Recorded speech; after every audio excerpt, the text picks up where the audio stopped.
Want to do something a little different this evening. More than Adam, more than Noah, more than Abraham, more than Isaac, more than Jacob, who was Joseph's father. There's more space in the book of Genesis devoted to Joseph than to any of those. Almost 2/3 of the book of Genesis is the story of Joseph.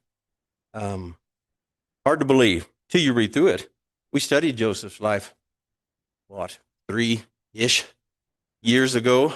I love Bible stories. I love the memories they bring. I love the lessons that they still bring to us, and the hopefully the growth that we have that we bring back to a study of those stories that we first hear when we were wee ones. The story of Joseph does as much to help us understand challenging concepts about God early on in his book, not by accident, I'm sure, but things with respect to sovereignty and providential care begin to be explained and then modeled for us several times in the life of Joseph and what we read about him and his trials. God's care also more than perhaps any other singular story in the Bible, and most often, even if we have relatively little firsthand knowledge of Joseph's story, a lot of people have heard about that coat, the coat of many colors, the coat that set him apart, the coat that the brothers saw at a distance, the multicolored coat, or Broadway's Technicolor Dreamcoat. All kinds of references to it that have made people at least aware of the story. Now, it's not my plan now for us to go through the study of Joseph like we did those many years ago, at least not now. My hope is for more of a prequel, so to speak, of that story. Closer look at the time before the story takes place and all the background that is brought to an understanding of Joseph and who he was and how he came to be the strong young man that he was. It's true that at times it can seem like our past history or our mistakes or our errant choices, our messy relationships, what we were before we became children of God, that those things can keep us from being able to live lives that are obedient to him and useful to him. It can seem like that, but the Genesis account counters all of that. And if anything, opens up a realization of God wants to use you, regardless of what you were, before you came to him, and God will use you if you make yourself available and useful to him and are obedient to him. If you recall much of our Joseph study, you might remember our saying that God can work all things, good or ill, together for good. It's maybe the earliest representation of the Romans 8 memory verse, but he uses things that we would consider blessings and things that we would consider curses, in effect. Good fortune, bad fortune, good people, bad people, all for our good. He can do that. And certainly all to accomplish his will, which he does many times in his word. And if you like good stories, we're standing kind of at the open door that leads into this exceptional story. Except for a little while, we're just going to turn around and look back the other way instead of going on through Joseph's life. His life is amazing. Joseph's life is amazing. His sorrows were almost incomprehensible. The betrayals that he lived through, almost impossible to understand, especially the effect they would have on him. He lives through the utter meanness of life as it can sometimes present itself, and sometimes presents itself to children of God. And at one point, when he says goodbye to his father one morning, going to check on the brothers, neither he nor his father, I'm sure, had any inkling of the fact that they would neither see or speak to each other for 20 years, give or take a little bit, 20 years. And the way the morning starts out, Joseph is walking off and his father's watching him go. I want us to look at Joseph's background, his history, and his family's history. Again, it gives us insight into what can be overcome, gives us insight into what God knows you can be, regardless of where you start out. Biblically, he has this this mouth-dropping lineage, biblical, historic lineage, Abraham, Isaac, and Jacob. Jacob, Joseph's father.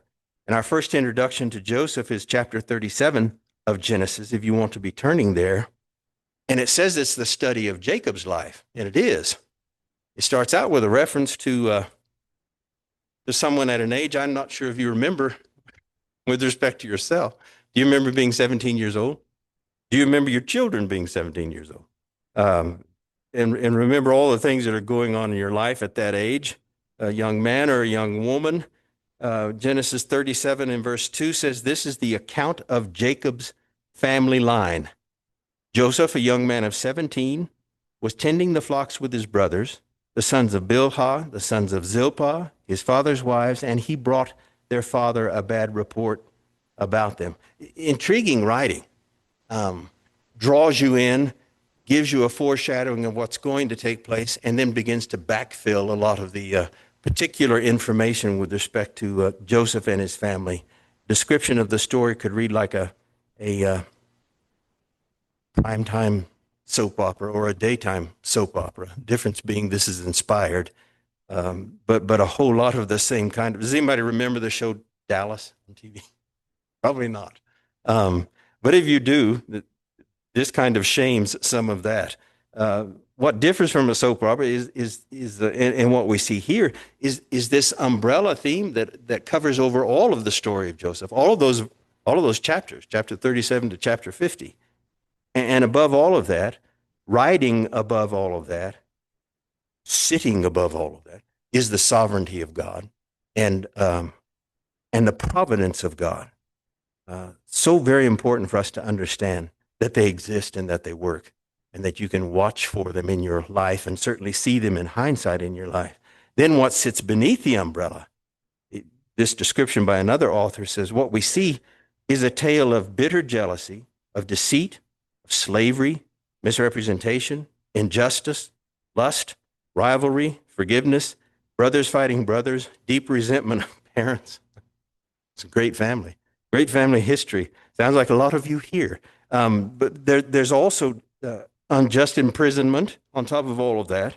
A very unlikely road back or return for this poor young man. And as another one wrote, it's the story of deep trials that oddly do not produce self-pity. That's an amazing thing in and of itself. To be able to see trials that do not produce the victim becoming self-absorbed with being a victim is particularly unusual during our lifetime, but is unusual at any time. Coming from a different place, time, and background, Joseph possesses a lot of the qualities we've been seeing in our study of Daniel and Shadrach and Meshach and Abednego, the same resiliency, but just taken to extremes, and where we had no real information about the background of those young men, fine young men. We do have some background and know something of Joseph's family history and where he came from. Again, Hebrew royalty to a degree, repeating Abraham, Isaac, and Jacob. Not everyone can point to family lineage like that. Not that lineage is particularly important with respect to our relationship to God, but these individuals had particular meaning with respect to covenants that God struck, promises that he's making, foreshadowing of what's to come and what God is able to do for his people, and in you being his people, that impacts you also. And to say your great-grandfather was Father Abraham, that would be a party stopper, I think. Or that your grandfather was Isaac, the one tied to an altar to be sacrificed. Granddad would have a lot of stories to tell, I would imagine. And Joseph's father, Jacob, Rachel, Joseph's mother, there's big intrigue there also. We'll touch on that, Lord willing, in the coming Sunday evenings, at least a few of them. Jacob's name carries some weight and carries some history in and of itself. And he, from an early age, is skillful at getting what he wants and manipulating others with the help of some other people in his family into getting the things that he wants. In Genesis 25, he manipulated his brother Esau into giving him the birthright that should have been Esau's. He gets Esau to give up his own birthright. In Genesis 27, he deceived his father into granting to him the blessing that should have gone once again to whom? Esau. And this is by making himself smell of the field and attaching animal hair to his arms. Get an image of not only what that looked like, but what Esau must have looked like also. And now some of that is with the help and counsel of his mother. Don't know exactly how Esau ended up dealing with that. Esau becomes relatively pugilistic and warlike, as does his clan. Well, there could be some basis for that in how he's been treated.